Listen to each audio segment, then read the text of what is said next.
మిమ్మల్ని చూసిన తర్వాత నాకు నమ్మకం వచ్చింది, రాబోయేది ఎన్డీఏ గవర్నమెంటే, అనుమానం లేదు.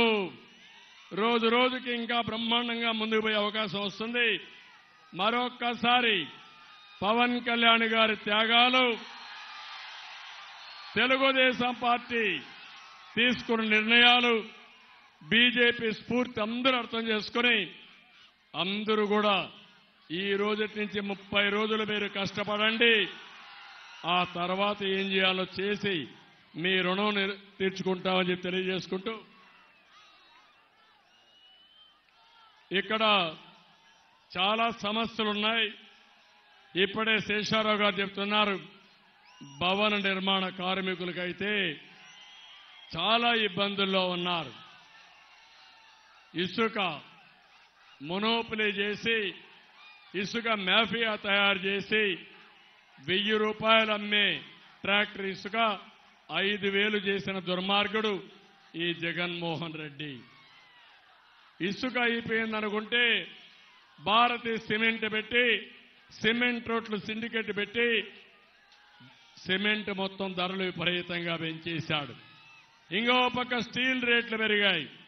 ఇంకో పక్క ఎప్పుడో పెట్టాం ఎన్ఏసీ అని పెట్టి, ఏదైతే నేషనల్ అకాడమీ ఆఫ్ కన్స్ట్రక్షన్ పెట్టి భవన నిర్మాణ కార్మికులకు నిధి ఏర్పాటు చేసింది తెలుగుదేశం ప్రభుత్వం. ఆ డబ్బులు కూడా ₹1 ఇవ్వకుండా ప్రభుత్వానికి వాడుకునే పరిస్థితికి వచ్చాడు. భవన నిర్మాణ కార్మికుల సంక్షేమం పూర్తిగా నష్టపోయారు. మీ సమస్య మాకు అర్థమైంది. మీ విషయం కూడా మేనిఫెస్టోలో పెడతాం. తప్పకుండా భవన నిర్మాణ కార్మికులు 40 లక్షల మంది ఉన్నారు. మిమ్మల్ని ఆదుకునే బాధ్యత తీసుకుంటామని మరొక్కసారి హామీ ఇస్తూ, ఒక్క భవన నిర్మాణ కార్మికులే కాదు, అందరికీ న్యాయం చేయడం మా బాధ్యత, మా ఆలోచన.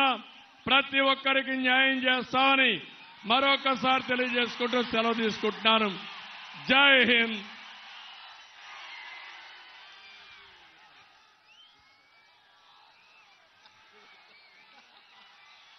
హలో ఏపీ, హలో ఏపీ, గట్టిగా చెప్పాలి మీరు. Hello AP.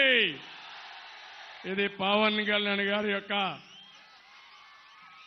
ఒక మాటలో చెప్పాలంటే, ఎక్కడ పోయినా నిద్రావస్థలో ఉండే సమాజాన్ని నిద్ర లేపడానికి, నిద్ర లేస్తేనే హలో ఏపీ అనే మాట ప్రతి ఒక్కరూ మాట్లాడాల్సిన అవసరం ఉంది. 30 రోజులు గుడ్ మార్నింగ్ కాదు, hello AP, hello AP, hello AP, hello AP.